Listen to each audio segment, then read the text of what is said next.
One introduction RAWSEP view the United States government was on track in the Biden administration to reduce the prices for both clean energy heat pumps and clean energy electric cars. Trump tariffs are expected to upset those plans to prevent future air pollution and prevent climate change. The United States government should, instead of certifying wood stoves as safe when they are not safe, go forward with regulations that ban wood stove use and direct government money for use of forest refuse only. For home building and furniture building, for just a few examples of use of forest products for non-burning uses, it is well known from scientific and medical research that wood burning is a substantial source of PM 2.5 emissions, yet the wood burning industry uses the scientifically debunked theory named carbon neutrality of wood burning to argue that wood burning replacing coal burning in industry, and in a trickle-down argument that wood burning should continue for home heating should continue. Presumably because it is called renewable, wood may be renewable in the sense that a tree can be planted in the place of a cut-down burned tree, but it takes centuries or decades for the newly planted tree to attain the stature of the cut-down burned tree. During those centuries or decades, photosynthesis, which converts CO2 to oxygen and so sequesters some carbon, will not take place at the same rate as photosynthesis was performed previously, and wood burning emits both CO2 and PM 2.5, and PM 2.5 is not absorbed by trees, so PM 2.5 is not diminished by planting a tree in the place of a cut-down and burned tree. In fact, a living tree closes its pores against the presence of PM 2.5 from nearby wood burning, just as humans hold their breath in the presence of PM 2.5 from nearby wood burning. And when a tree closes its pores, the level of photosynthesis that absorbs CO2 pollution goes down. Wood burning emits 90% PM 2.5 particulate matter of 2.5 micrometer size, the perfect size to infiltrate the human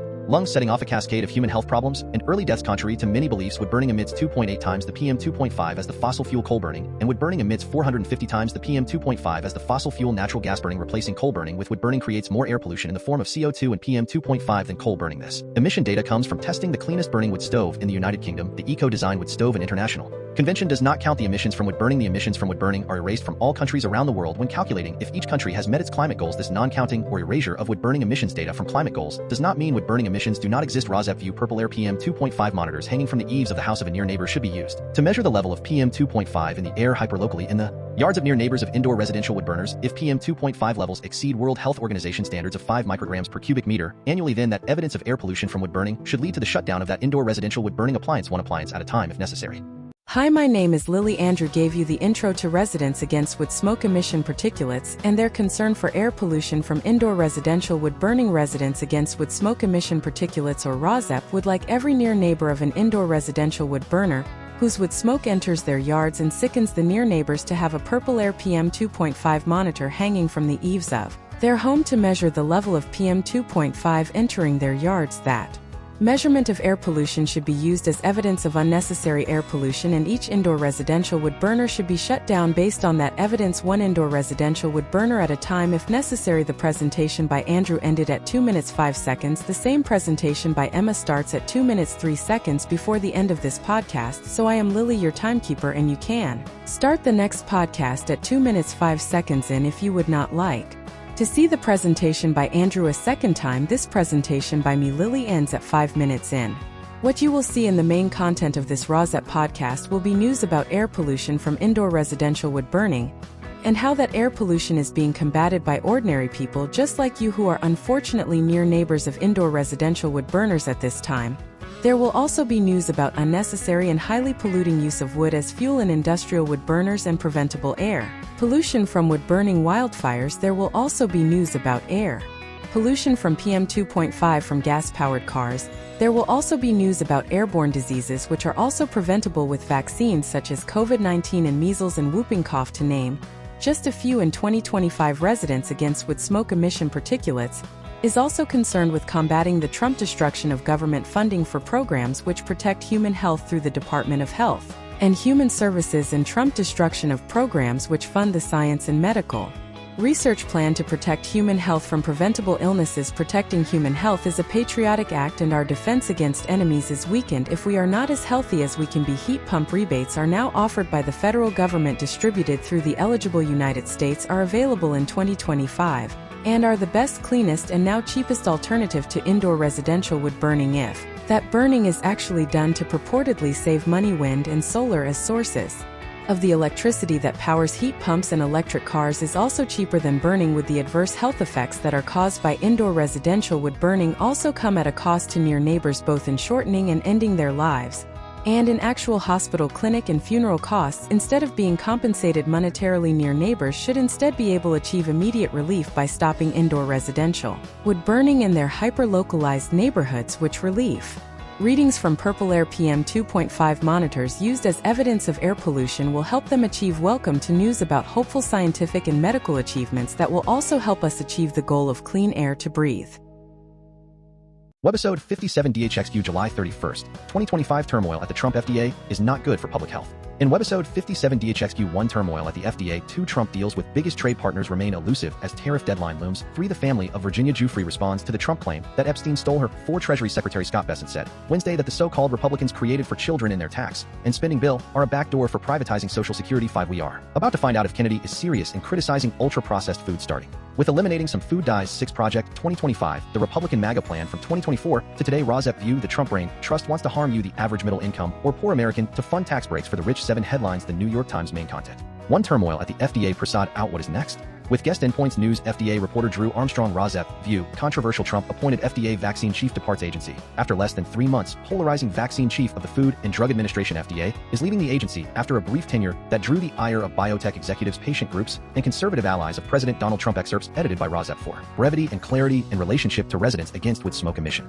particulates. A 501c3 nonprofit organization in Medicine Newsletter July 31st, 2025. Notes on a recording from the Jeremy Faust MD Substack. Live July 30th, 2025. Today, Drew Armstrong, the executive editor at Endpoints News, joined me in the Lounge of Doctors to break down recent news at the FDA. Our interview was promoted by the Drew Armstrong Scoop on the abrupt departure of Dr. Vinay Prasad, the FDA Chief Scientific Officer and Director of the Center for Biologics Research and Evaluation, which position had made Prasad the top vaccine official in America. We covered the brief but busy and contentious tenure of Prasad, including the Sarepta controversy and how muscular dystrophy drug politics collided with FDA leadership and a right-wing hobby horse. What happens when FDA scientists disagree with FDA leadership on key decisions? This is not new, but the frequency and intensity of these debates escalated dramatically upon the Prasad arrival at the agency. We covered how these debates often play out and what made the last several months different repeatedly. We covered how some unexpected FDA decisions, for example, some unexpected rejections in the last few weeks, tank stock prices overnight, whether the FDA is drifting toward rigid evidence standards or more libertarian-style deregulation, the increasing politicization of the FDA, again, not entirely new. What is next for the FDA? Will Commissioner Dr. Marty Makary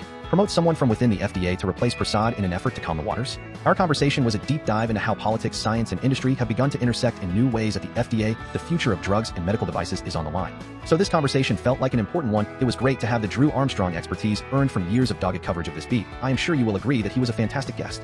2 Trump deals with biggest trade partners remain elusive as tariff deadline looms. Excerpts edited by RAWSEP for brevity and clarity in relationship to residents against with smoke emission particulates. A 501c3 nonprofit organization. The New York Times July 31st, 2025. Trump tariffs, where things stand. Tariffs deadline a day before his deadline for countries to agree to trade deals or face heavy tariffs. President Trump said on Thursday that it would be very hard to make a deal with Canada, the second largest trading partner of the United States. Despite a flurry of announcements this week, there is also still no agreement with Mexico, the biggest trading partner of America. Brazil conflict. Trump applied 50% tariffs to products from Brazil on Wednesday and imposed sanctions on the Supreme Court justice overseeing the criminal case against former President Jair Bolsonaro, escalating the diplomatic crisis between the 2 most populous nations in the Western Hemisphere. Trade announcements. The United States announced a trade deal with South Korea on Wednesday that would lower its tariff to 15% from 25%, mirroring the deal struck with Japan last week. Trump said South Korea would invest $350 billion in the United States. Hours earlier, Trump said imports from India would be subject to a 25% tariff as of Friday if a deal is not reached.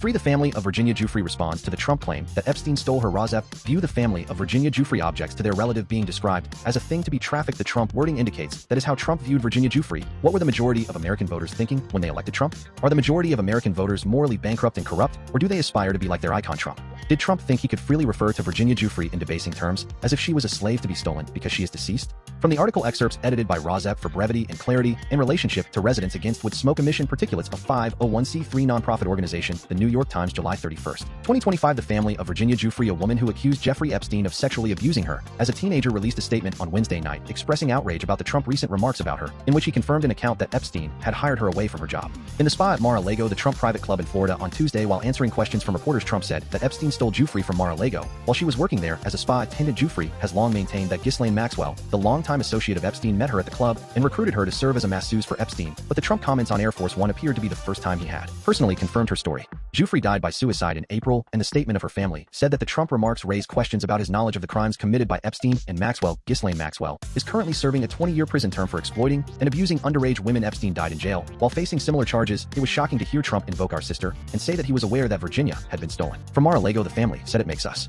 ask if he was aware of the criminal actions of Jeffrey Epstein and Ghislaine Maxwell, especially given his statement 2 years later that his good friend Jeffrey likes women on the younger side. No doubt about it, we, in the public, are asking for answers. Survivors deserve this. The statement of the family came just days after Maxwell and her lawyer met with Todd Blanche, the Deputy Attorney General and one of the Trump former defense lawyers, to discuss what she knew about the case. The extraordinary meeting between the number 2 official in the Trump Justice Department and a convicted sex trafficker took place amid a firestorm of criticism from some of the Trump supporters who have been pressuring the president to release more information about the investigation and prosecution of Epstein. The family of Giuffre criticized the meeting, warning that Maxwell has a long history of lying about the case. If our sister could speak today, she would be most angered by the fact that the government is listening to a known perjurer. They said, a woman who repeatedly lied under oath and will continue to do so as long as it benefits her position. The Trump remarks on Air Force One elaborated on his claim a day earlier that he had blacklisted Epstein from Mar-a-Lago because he had hired away some of the Trump employees. White House aides had previously said that Trump barred Epstein from the club for being a creep. For Treasury Secretary Scott Bessent said Wednesday that the so-called Republicans created for children in their tax and spending bill are a backdoor for privatizing Social Security. Excerpts edited by RAWSEP for brevity and clarity. In relationship to residents against wood smoke emission particulates, a 501c3 nonprofit organization, the New York Times, July 30th, 2025. In making the comments, Bessent ventured onto what many consider the third rail of politics by suggesting that the accounts could be a step toward withdrawing the role of the government in funding the safety net program for retirees, which faces a long-standing financing shortfall. 5. We are about to find out if Kennedy is serious in criticizing ultra-processed foods, starting with eliminating some food dyes. RAWSEP View, the author of this article, is highly concerned about ultra-processed foods. The editor of RAWSEP is concerned most about RFK Jr. delaying or eliminating access to updated COVID-19 vaccines this fall, and in other extreme and overreaching ways weakening human health in the United States. The editor of RAWSEP believes that food choices that Americans make are up to them, and policing food choices is unnecessary in modern America and exceed the purview of the FDA, not to mention the purview of HHS. These HHS efforts are also a waste of taxpayer money. The editor of RAWSEP does not care if RFK Jr. is personally mentally serious or personally mentally frivolous, but cares only if RFK Jr. is stupidly concerned with, above all, food dyes which are not proven to cause cancer or cause other diseases if consumed moderately. The editor of RAWSEP believes it is up to the individual how moderately that individual eats, unless that person voluntarily enters a medical treatment program, such as one for anorexia. For instance, from the article, excerpts edited by RAWSEP for brevity and clarity. In relationship to residents against wood smoke emission particulates, a 501c3 nonprofit organization, the New York Times, July 31st, 2025. A month into his new job as Health and Human Services Secretary, Robert F. Kennedy Jr. explained his view of the health woes of America to the Fox News host Sean Hannity. We are poisoning ourselves, and it is coming from principally these ultra-processed foods. Hannity nodded, eagerly boasted about following a keto diet, and rattled off statistics about obesity rates in the United States that he said really scare me. Watching this was disorienting. I had written about the Michelle Obama Let Us Move campaign to tackle childhood obesity and documented how much Republicans hated it and fought virtually every policy she pursued, from healthier school meals to banning trans fats. In 2010, Hannity railed against the effort. Your America is turning into a nanny state thanks to the Obama administration efforts to rein in the junk food industry.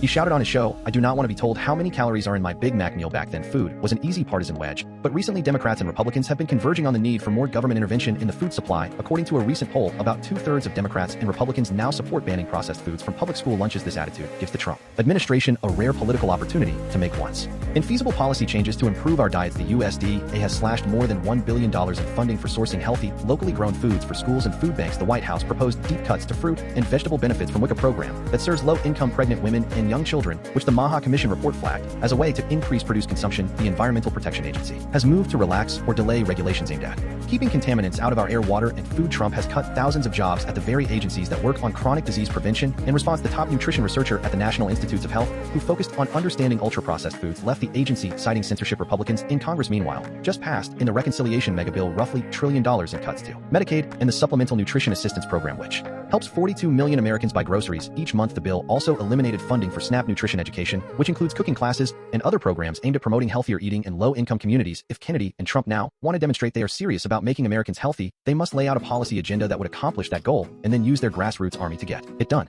6. Project 2025, the Republican MAGA plan from 2024 to today's Substack. Letters from an American. Heather Cox Richardson. RAWSEP View, the Trump brain trust wants to harm you, the average middle income or poor American, to fund tax breaks for the rich. From the article, excerpts edited by RAWSEP for brevity and clarity. In relationship to residents against wood smoke emission particulates, a 501c3 nonprofit organization, July 31st, 2025. On July 2nd, 2024, just about a year ago, president of the right-wing Heritage Foundation Kevin Roberts told the listeners to the Steve Bannon War Room webcast, "We're going to win. We are in the process of taking this country back." Roberts pointed to the Supreme Court decision in Trump versus United States the day before giving the president absolute immunity for committing crimes while engaging in official acts. Roberts was the man who organized Project 2025, the blueprint for a new kind of government dictated by a right-wing strongman. Creating that new government would require a president willing to act illegally, stripping the secular language of civil rights from public life, packing the government with loyalists, ending the social safety net, killing business regulations, and purging American institutions of all but right-wing ideologues. When Americans learned about Project 2025, they hated it. An NBC News poll from September 2024 showed that only 4% of Americans saw the project favorably, even among Republicans. That number climbed only to 7%. For those identifying as MAGA Republicans, the number rose to just 9%. So Trump and his campaign advisors denied that he had anything to do with the plan, thanks to billionaire Elon Musk at the Department of Government Efficiency. Ann Russell bought another author of Project 2025 at the Office of Management and Budget, the administration illegally impounded funds, slashing through funding for foreign aid, cancer research benefits for veterans, air traffic control staffing, and so on, claiming to be eliminating waste, fraud, and abuse. That fight is ongoing. But while it shrank government programs that helped ordinary people, programs like the Federal Emergency Management Agency FEMA, as part of their claim to be returning power to the states, the administration did not shrink the government itself last week in order to obtain the approval of the Federal Communications Commission (FCC) of an $8 billion merger between CBS parent company Paramount and Skydance Media. Skydance agreed not to set up programs related to civil rights or diversity, equity, and inclusion, and to produce unbiased journalism. Federal Communications Commission Chair Brendan Carr approved the merger, then bragged on right-wing media shows that CBS has agreed to put in place an internal political bias monitor who will report to the president of Paramount to make sure the news coverage by the channel is favorable to Trump and the right wing. Last week, after Columbia University agreed to pay $221 million in exchange for the government restoring the $1.3 billion in funding the administration had withheld, the administration has worked to dismantle the regulations that protect Americans by using artificial intelligence to slash regulations in half by next January with the blessing of the Supreme Court. Trump has claimed the power to fire the heads of independent agencies, effectively giving him power over agencies created by Congress. Yesterday, the administration took its fight against public protections a leap further when the Environmental Protection Agency (EPA) proposed a new rule that would get rid of a rule in place since 2009, establishing on the basis of scientific evidence that the emission of greenhouse gases like carbon dioxide and methane warms the planet and thus endangers human life. Most of the vehicle, factory, and power plant emissions standards currently in place come from this endangerment finding. EPA officials said they intend to argue that it is climate regulations rather than greenhouse gas emissions that cause the real harm to human health, because they lead to higher prices and less consumer choice. Last night, the Senate confirmed both to a federal judgeship, with 50 Republicans voting in favor, 47 Democrats voted no. They were joined by Republicans Susan Collins of Maine and Lisa Murkowski of Alaska, who said, "I do not think that somebody who has counseled other attorneys that you should ignore the law, you should reject the law. I do not think that that individual should be placed in a lifetime seat on the bench." But Tom Tillis, RNC, voted in favor of the both confirmation, illustrating that even those Republicans who have put distance between themselves and Trump are enabling the revolution in our government. Republicans in Congress have enabled the dismantling of the social safety net of the United States with dramatic cuts to Medicaid and the Supplemental Nutrition Assistance Program, while also extending significant tax cuts for the wealthy and corporations. Today, Treasury Secretary Scott Bessent told an audience at an event for the right-wing media outlet Breitbart that the new Trump accounts established by the budget reconciliation bill are a backdoor for privatizing Social Security. The unwillingness of Congress to stand against Trump shows most dramatically in its reluctance to reassert the power the Constitution gives to it, and only to it, over tariffs. And now the growing scandal around President Donald J. The Trump connections to late convicted sex predator Jeffrey Epstein shows that the MAGA movement is apparently willing to accept the sexual abuse of children in order to cement their worldview. Yesterday, Trump tried to cast himself as a sort of protector when he claimed that he turned against Epstein because Epstein stole people that worked for me. When asked if those employees were young women, Trump answered yes, and that they were hired out of the spa he ran. He said one of those girls was Virginia Giuffre, who was sex trafficked as a teenager by Ghislaine Maxwell and died by suicide earlier this year. Although the Trump timeline did not add up, Giuffre left her job at Mar-a-Lago in 2000, and the friendship between the two men continued for several more years. The story itself suggests what is on his mind today. A reporter asked Trump about those girls, "What did you think Epstein was stealing those women for?" Today, Dan Rednick of CBS News issued a detailed report on the video from outside the Epstein jail cell that the DOJ has released as proof he died by suicide. A government source said that the released video is not raw footage, confirming a report by Dhruv Mehrotra of Wired on July 15th, and that it is two videos stitched together. Rednick reported that the FBI, the Bureau of Prisons, and the DOJ Inspector General all possess the longer video, and perhaps there is also a story about them staying power of Project 2025 and the fact that this damning report dropped less than a week after Trump officials celebrated their control over CBS. 6 headlines: The New York Times, RFK Jr. dies in food, ultra-processed food. RAWSEP view distractions costly to the American taxpayer to divert attention from RFK Jr. delaying or stopping access to an updated COVID-19 vaccine for fall 2025. From the article headline Opinion, we are about to find out if Kennedy is serious about ultra-processed food. The New York Times, Texas, not a damn penny. Texas flood survivors look for help. The New York Times, Texas. Republican redistricting of the state of Texas. Opinion, the high road is not available to us. Texas Democrats have had enough. The New York Times, Trump and Epstein fallout. Seth Meyers says Trump is not doing himself any favors. The New York Times, Trump tariffs, a trade deadline frenzy, and the Trump push to keep control of Congress. The New York Times, ahead of trade deadline, Trump threatens Canada for backing Palestinian state. The New York Times, murky pledges of investment cast shadow on the Trump trade deals. The New York Times, on eve of tariff deadline, the Trump trade war faces key court test. The New York Times, the tariffs kicked in the sky did not fall where the economists wrong. The New York Times, Trump is trying to rewrite reality. The New York Times, president criticizes key trade partners as tariff deadline looms. The New York Times, Trump and threats to the Federal Reserve, key inflation measure rose in June, adding to Pressure on Fed. The New York Times. The Trump fight with the Fed will not end with rate cuts. The New York Times. Trump and threat to privatize Social Security. Treasury Secretary says Trump accounts could pave way to privatizing Social Security. The New York Times. Germany. Trump tariffs. Mercedes and Porsche squeezed by U.S. tariffs and slowdown in China. The New York Times. Ukraine. After backlash, Ukraine votes to restore watchdog powers. Cat's corner strategy with Tiger and Leone. Saying the quiet part out loud. Roar. Hi, I am Tiger. Our human asked us to get up from our naps and start Cat's corner strategy with Tiger and Leone. She gave us a list of internet allies which we will post for her here. Hi, I am Leone. It is better for your mental fitness to go to these websites than to go to bro sites for advice. Substack letters from an American Heather Cox Richardson. Substack your local epidemiologist. The Midas Touch. The Guardian. The New York Times. One introduction. RAWSEP view. The United States government was on track in the Biden administration to reduce the prices for both clean energy heat pumps and clean energy electric cars. Trump tariffs are expected to upset those plans to prevent future air pollution and prevent climate change. The United States government should, instead of certifying wood stoves as safe when they are not safe, go forward with regulations that ban wood stove use and direct government money for use of forest refuse only for home building and furniture building. For just a few examples of use of forest products for non-burning uses, it is well known from scientific and medical research that wood burning is a substantial source of PM 2.5 emissions. Yet the wood burning industry uses the scientifically debunked theory named carbon neutrality of wood burning to argue that wood burning replacing coal burning in industry, and in a trickle-down argument that wood burning should continue for home heating should continue. Presumably because it is called renewable, wood may be renewable in the sense that a tree can be planted in the place of a cut-down burn tree. But it takes centuries or decades for the newly planted tree to attain the stature of the cut-down burn tree. During those centuries or decades, photosynthesis, which converts CO2 to oxygen, and so sequesters some carbon, will not take place at the same rate as photosynthesis was performed previously, and wood burning emits both CO2 and PM 2.5, and PM 2.5 is not absorbed by trees, so PM 2.5 is not diminished by planting a tree in the place of a cut-down and burn tree. In fact, a living tree closes its pores against the presence of PM 2.5 from nearby wood burning, just as humans hold their breath in the presence of PM 2.5 from nearby wood burning. And when a tree closes its pores, the level of photosynthesis that absorbs CO2 pollution goes down. Wood burning emits 90% PM 2.5 particulate matter of 2.5 micrometer size, the perfect size to infiltrate the human lung, setting off a cascade of human health problems and early deaths. Contrary to many beliefs, wood burning emits 2.8 times the PM 2.5 as the fossil fuel coal burning, and wood burning emits 450 times the PM 2.5 as the fossil fuel natural gas burning. Replacing coal burning with wood burning creates more air pollution in the form of CO2 and PM 2.5 than coal burning. This emission data comes from testing the cleanest burning wood stove in the United Kingdom. The Eco-Design Wood Stove and International Convention does not count the emissions from wood burning. The emissions from wood burning are erased from all countries around the world when calculating if each country has met its climate goals. This non-counting or erasure of wood burning emissions data from climate goals does not mean wood burning emissions do not exist. RAWSEP view. Purple air. PM 2.5 monitors hanging from the eaves of the house of a near neighbor should be used to measure the level of PM 2.5 in the air hyperlocally in the yards of near neighbors of indoor residential wood burners. If PM 2.5 levels exceed World Health Organization standards of 5 micrograms per cubic meter annually, then that evidence of air pollution from wood burning should lead to the shutdown of that indoor residential wood burning appliance, one appliance at a time if necessary.